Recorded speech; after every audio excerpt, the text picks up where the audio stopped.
जय Shri Shyam. Welcome back to Kirdar family. आज मैं आपके साथ एक छोटी सी स्टोरी शेयर कर रही हूँ। राम नाम की महिमा। आप लोग जानते हैं ना, राम नाम की महिमा कितनी अपार है। वैसे कलयुग है, कलयुग में नाम अपारा मतलब नाम लेंगे गोविंद का तो वही देखो, भगवान से ज़्यादा शक्ति उनके नाम में होती है। मानते हो ना, राधा नाम, हमारी राधा नाम तो पर मतलब पूरी लाइफ को चेंज कर देगी आपकी जब हम राधा नाम जाप करने लगते हैं। क्योंकि देखो, हमारे गोविंद किससे रिश्ते, राधा नाम से खुश हो जाते जल्दी। तो इस तरह से राधा नाम, राम नाम ले लीजिए, हमारे गोविंद का जो भी नाम लेंगे हम तो हमें भव सागर पार कर जाते हैं। तो इसी तरह से एक स्टोरी है, राम नाम की महिमा। अब देखिए कितनी अपार है।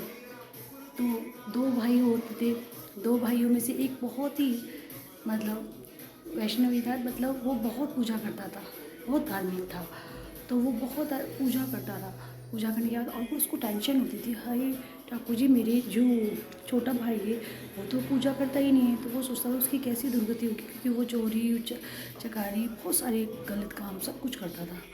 तो वो सोचता था कि ना मतलब क्या करूँ गोविंद में ऐसा कि मतलब मेरे भाई को कि वो आपका नाम लेने लग जाए, भक्ति करे। तो उसको बहुत चिंता होती थी इसकी। फिर एक दिन क्या हुआ, वो उनका जो भाई था उन्होंने ना सत्संग किया। वहाँ बहुत सारे बड़े बड़े संत आए। तो फिर वो संत आए, देखा, उसने देखा उसके भाई ने कि अरे इसने फिर से बुला लिया, इसका यही ड्रामा शुरू हो जाता है, क्या करता रहता है पता नहीं है। फिर से बुलाया, सत्संग गया, संतों को बुलाया इसने, फिर ऐसे चला जाता बोल के। तो संत देख रही होती इसने ऐसे क्या बोल रही है, ऐसे कैसे बोल के चला गया। फिर क्या होता है, तो संतों ने सोचा इसको राम नाम की महिमा बतानी चाहिए, कोई नहीं इसका भी उद्धार हो जाएगा। क्योंकि संत तो बहुत ही, आप देखिए कितने महान होते हैं कि लोगों को मतलब सही राह दिखाने के लिए वो कुछ भी करते हैं, कोशिश करते हैं कि बस वो राह सही मिले इन्हें। संत हमारे ये होते हैं क्योंकि हमें वही भगवान से मिला सकते हैं।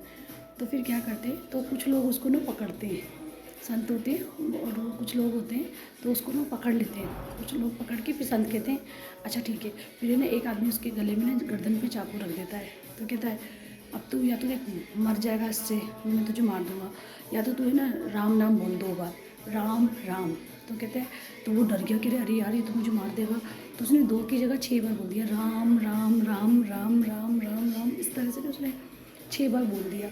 फिर क्या करा, उन्होंने हटा दिया। कह रहे फिर संतों ने कहा ठीक है, आज जो तूने राम नाम लिया ना तो ध्यान रखना, इसकी कभी कीमत नहीं लगाना तुम। कभी कोई अगर बोले ना बताओ क्या कीमत है राम नाम की, तुझे क्या चाहिए इसके बदले में देता हूँ, तू बता। तो कभी भी भूल के इस चीज़ की कीमत नहीं लगाना राम नाम की। बस ये बोल के चले गए थे। तो उसने सोचा कि चल ठीक है ना, बोल के सुन लिया उसने और चला गया। बट संतों ने देखो उसके मुँह से राम नाम निकलवा दिया और फिर वो चले गया। होता क्या, कुछ दिन बाद है ना जो उसका भाई की मृत्यु हो जाती है, वो जो जिसके हमने बताया ना जो कभी नाम नहीं लेता था। तो फिर उस आदमी की मृत्यु होने के बाद काफ़ी टाइम बाद उसकी मृत्यु होती है। तो ऊपर जाते हैं, वो धर्मराज जी के पास जाते हैं। देखो धर्मराज जी जो अच्छे कर्म करते हैं तो उनके लिए वो धर्मराज है, और जो बुरे कर्म करते हैं उनके लिए वो यमराज जी है। तो फिर क्या होता है, ये हमने अपने गुरु की वाणी से ही सुनी है ये सारी कथाएँ। इतनी पावन कथा होती है ना, तो बस पूछिए मत। गुरु जब सुनाते हैं, हम तो क्या, हमारी तो वाणी में इतनी समर्थ नहीं है हमारे अंदर जो हम सुना सके। बस थोड़ा सा ये कि राम नाम की महिमा देखो कितनी अपार है, सबको मिलनी चाहिए। मैंने सुना अपने गुरु से ज्ञान लिया, ये वाला मुझे मिला, तो मैं चाहती हूँ सबको सुनाऊँ, सब सुने ये चीज़ें। तो इस तरह से फिर क्या होता है, धर्मराज जी के पास जाता हूँ। तो फिर धर्मराज जी कहते हैं कि ना कि बोल भी, क्योंकि देखो तुमने बहुत बुरे कर्म करे हैं, बस लाइफ में तुमने बहुत ज़्यादा, एक भी काम ऐसा नहीं, बस एक ही काम किया था तुमने, राम नाम लिया था। तो एक काम ऐसा किया है तुमने लाइफ में। तो वो कहते हैं अच्छा। तो सबसे पहले हम क्या करते हैं, वो वहाँ पे ना जो छोटा टाइम होता है ना, पहले वो अच्छा टाइम होता है वो निकालवा देते हैं। क्योंकि देखो जब बुरा कर्म करते हैं तो बहुत लाखों सालों में नरक में मतलब उस तरफ जाते हैं था जहाँ बहुत यातनाएं सहनी पड़ती है, बहुत टाइम लगता है। तो उन्होंने कहा चलो पहले इसको ये वाला अच्छे जो उसने काम किया उसके लिए देखते हैं। तो कहते अच्छा तुमने एक बार तो राम नाम लिया था, यमराज जी कहते हैं। तो धर्मराज जी कहते हैं एक बार तुमने राम नाम लिया था तो बताओ तुम्हें क्या चाहिए, उसके बाद तुम्हें पता है इसकी कीमत क्या है।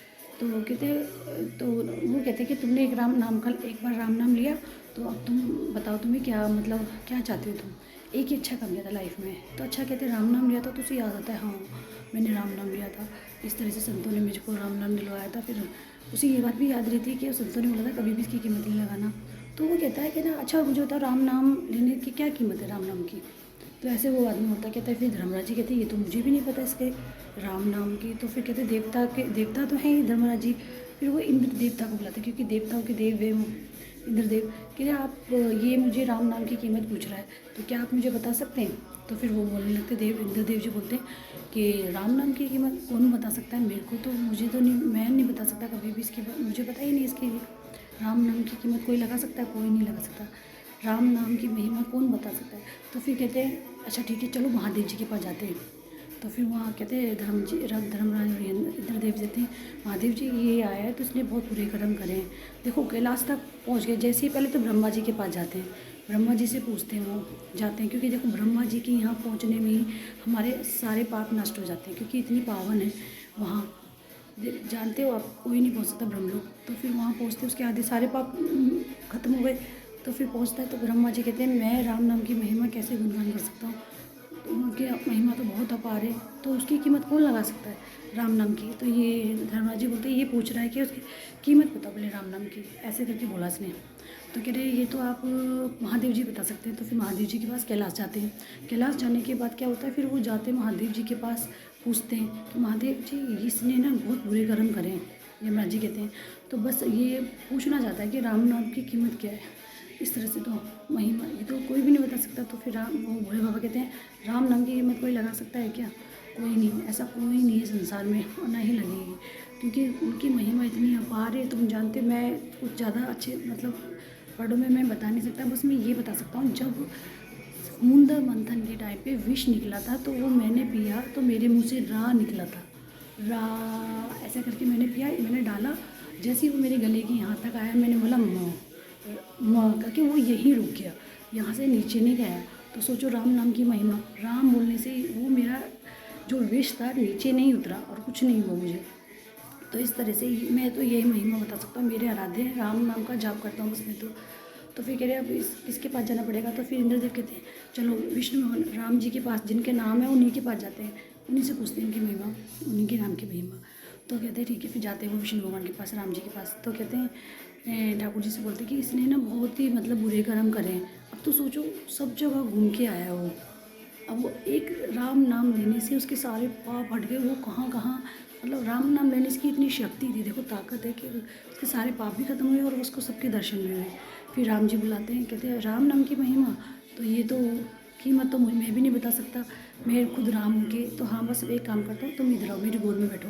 तो वो उसे अपनी गोद में बिठाते हैं उस लड़के को, फिर बैठा के फिर उसको याद आता है कि कभी भी ना वो वही चीज़ याद करता है कि संतों की नहीं करते। कह रहे देखो तुमने राम नाम लिया, एक तो तुम आज मेरी गोद में बैठे हो और जितने भी तुम्हारे पाप थे सब खत्म है। तुमने ब्रह्मा जी ब्रह्मलोक भी कर लिया, तुमने देवलोक भी किया, तुमने महादेव जी कैलाश पर्वत तक भी गए। तो सोचो कौन ऐसा कोई जा सकती है आत्मा, कोई भी जीव आत्मा कैसे जा सकती है, कोई पुण्य आत्मा होगी तो तुम्हारे जितने भी बुरे कर्म थे सब नष्ट हो गए एक राम नाम लेने से। तो सोचो राम नाम में कितनी शक्ति है, तो कोई लगा सकता है, कोई नहीं लगा सकता। बस राम नाम की महिमा तो बहुत ही अपार है। तो सोचिए इतना बुरा काम किया उसने, लाइफ में एक बार राम नाम बोला तो उसको देखो कहाँ से कैलाश में भी भोले बाबा के ब्रह्मलोक में हमारे गोविंद की गोद में बैठने का भी मौका मिला उसे। देखिए तो राम नाम की महिमा अपरंपार है। तो राम नाम जपते रहिए, राधा नाम, राम नाम, राधा और गोविंद हरि जो भी जपना है नाम जपिए बस। और कोई पूजा नहीं हो सकती मत कीजिए, पर कंटिन्यू हर काम को लेके मैं ठाकुर जी के लिए कर रहा हूँ। मैं ये नहा भी रहा हूँ, बात ले रहा हूँ ठाकुर जी के लिए, ब्रेकफास्ट कर रहा हूँ तो ठाकुर जी के लिए। तो ये सारी चैंटिंग ही है, हर काम करेंगे हम। मैं आपके लिए बाहर जा रहा हूँ, मैं ऑफिस जा रहा हूँ आपके लिए जा रहा हूँ, मैं ऑफिस में मीटिंग में आपके लिए, गोविंद के लिए, गोविंद को याद करके तुम बोल रहे हो हर काम में कि उन्हें क्रेडिट दे रहे हो, मैं आपके लिए कर रहा हूँ, ये आपके लिए, ये मैं खा रहा हूँ आपके लिए। तो इस तरह से तो हमारी राम नाम की भी महिमा बढ़ेगी और अपरंपार हमारी चैंटिंग भी हो जाएगी। तो इस तरह से राम नाम जपते रहिए। हरे कृष्णा, राधे राधे।